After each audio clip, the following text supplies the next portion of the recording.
안녕하세요. 딥다이브입니다. 우리에게 아주 익숙한 속담 있죠? 사촌이 땅을 사면 배가 아프다. 이걸로 오늘 딥다이브 한번 시작해볼까 하는데요. 혹시 가까운 사람이 잘 되는 걸 볼 때 마음 한구석이 좀 싸늘했던 경험 있으신가요? 오늘은 이 속담의 뿌리가 뭔지 잠깐 보고 더 나아가서 사촌이 땅을 사면 박수를 치자, 이런 새로운 관점이 왜 지금 우리한테 필요한지 공유해주신 자료들 보면서 같이 좀 파헤쳐 보겠습니다. 이번 탐구 목표는 그거예요. 다른 사람 성공에 대한 우리 반응이 내 행복이랑 또 우리 공동체에 어떤 영향을 미치는지 이해해 보는 거. 자, 그럼 한번 깊이 들어가 보죠. 먼저 이 배가 아프다는 표현이요. 참 이게 직관적이면서도 묘한 구석이 있어요. 자료 보니까 전통적인 해석은 역시 농경사회랑 관련이 있더라고요. 그땐 땅이 진짜 생존 기반 그 자체였으니까 사촌이 땅을 샀다. 이걸 물론 큰 경사지만 동시에 나는 왜 아직 그대로지? 뭐 이런 상대적 박탈감, 그걸 느끼기 쉬웠을 거라는 거죠. 이런 복잡한 마음을 배아픔이라는 약간 신체적인 감각으로 표현한 거고요. 근데 또 되게 흥미로운 가설도 있더라고요. 자료 중에 보니까 이게 일제강점기 때 원래는 사촌이 논을 사면 내가 가진 게 없어서 뭐 거름이라도 주게, 배라도 좀 아파야 할 텐데, 약간 이런 느낌이었다는 거예요.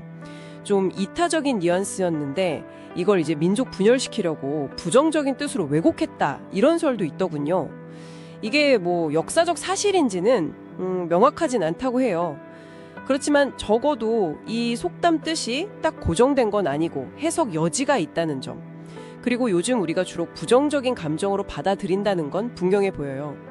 이런 불편한 감정의 뿌리, 심리적으로는 어떻게 볼 수 있을까요? 네, 그 배아픔이라는 감정 말씀하신 것처럼 사실 꽤 보편적인 것 같아요.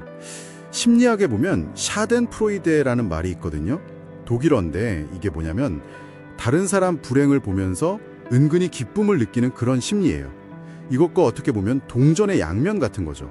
남이 잘 되는 걸 볼 때 좀 불편함을 느끼는 거, 이것도 어찌 보면 자연스러운 인간 감정의 일부일 수 있다는 겁니다. 특히 요즘은 뭐 SNS 같은 걸로 다른 사람 잘 나가는 모습, 그런 하이라이트만 쉽게 보잖아요. 그러다 보면 자꾸 남하고 비교하게 되고 질투심도 더 커지기 쉽고요. 때로는 가까운 사람 성공이 꼭 내 부족함을 더 크게 느끼게 만드는 그런 방아쇠가 되기도 하죠. 아, 정말 공감됩니다. 진짜 나도 모르게 비교하게 되고 좀 마음 불편해질 때 있잖아요. 그래서 이 자료들이 제안하는 사촌이 땅을 사면 박수를 치자, 이 관점 전환이 더 와닿는 것 같아요.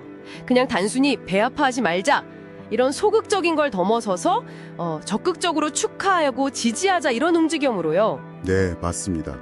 그럼 왜 굳이 힘들어서 박수를 쳐야 할까요? 자료들을 이렇게 종합해보면 크게 한 3가지 이유를 찾을 수 있겠더라고요. 첫째는 좀 역설적으로 들릴 수 있는데 나 자신의 내면 건강을 위해서입니다. 질투나 시기심, 이런 감정들은 사실 스트레스 호르몬을 분배시키고 정신적인 에너지를 갉아먹거든요. 근데 타인을 향해서 진심으로 축하를 보내면 오히려 긍정적인 감정이 생기고 자존감에도 이게 좋은 영향을 줄 수 있다는 거죠. 자료에 인용된 유대인 속담도 있잖아요. 사촌이 부자가 되면 춤을 춘다. 그러니까 그 기쁨이 나한테도 뭔가 긍정적인 파동으로 돌아올 수 있다, 뭐 이런 거죠. 와, 듣고 보니까 남을 축복하는 게 결국은 나를 위한 약간 이기적인 행동일 수도 있겠네요. 좋은 의미로요. 네, 그런 셈이죠. 좋은 의미로요. 두 번째 이유는 공동체의 시너지 효과입니다. 한 사람의 성공은 이게 종종 그 사람이 속한 공동체 전체에 긍정적인 파급 효과를 가져와요. 예를 들어서 뭐 사촌이 경제적으로 성공하면 넓게 봐서는 가문의 안정에도 기여할 수 있는 거고, 직장 동료가 뛰어난 성과를 내면 팀 전체의 영향을 끌어올리고 또 새로운 기회를 만들 수도 있죠. 서로 막 지지하고 축하하는 문화, 이게 결국은 더 큰 파이를 만드는 선순환으로 이어질 수 있다는 겁니다. 이게 바로 상생의 가치겠죠. 아, 정말 일리 있는 말씀인데요. 근데 솔직히 말해서 요즘처럼 경쟁이 너무 치열한 사회에서는 진심으로 경쟁자의 성공에 박수치기가 좀 현실적으로 어려울 때도 많잖아요. 그럴 땐 좀 어떻게 접근해야 할까요? 물론 쉽지 않은 과제입니다. 바로 그 지점에서 3번째 이유가 중요해지는 것 같아요. 자기 발전의 동력으로 삼는 태도, 이게 필요하다는 거죠.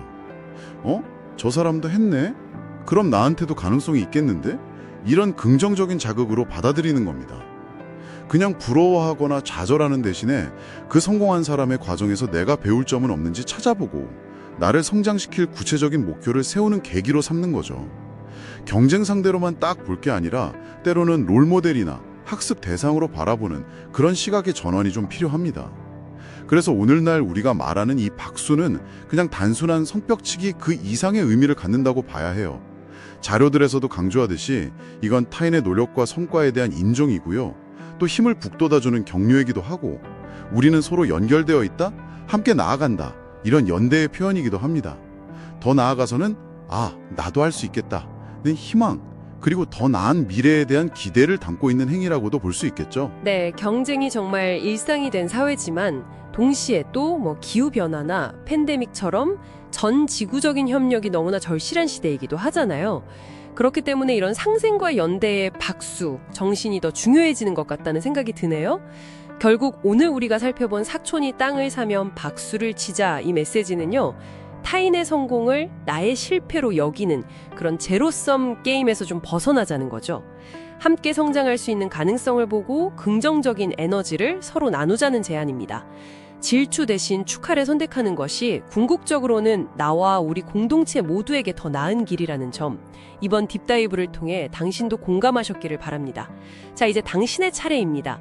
최근에 주변 사람의 성공 소식을 들었을 때 어떠셨나요? 당신의 첫 반응은 뭐였나요? 그 사람의 성공이 곧 나의 부족함을 의미하는 건 아니라는 점을 기억하면서 아주 작은 성공이라도 진심으로 축하의 말을 한번 건네보는 건 어떨까요? 자료에서 이야기하듯이 이런 작은 실천들이 모여서 우리 사회의 문화를 조금씩 바꿀 수 있을지도 모릅니다. 네, 마지막으로 이런 질문을 한번 던져보면서 마무리할까 합니다. 당신이 타인의 성공에 진심으로 보내는 그 박수가 결국 돌고 돌아서 당신의 삶에는 어떤 놀랍고 긍정적인 메아리로 되돌아올 수 있을까요? 한 번쯤 깊이 생각해 보시면 좋겠습니다.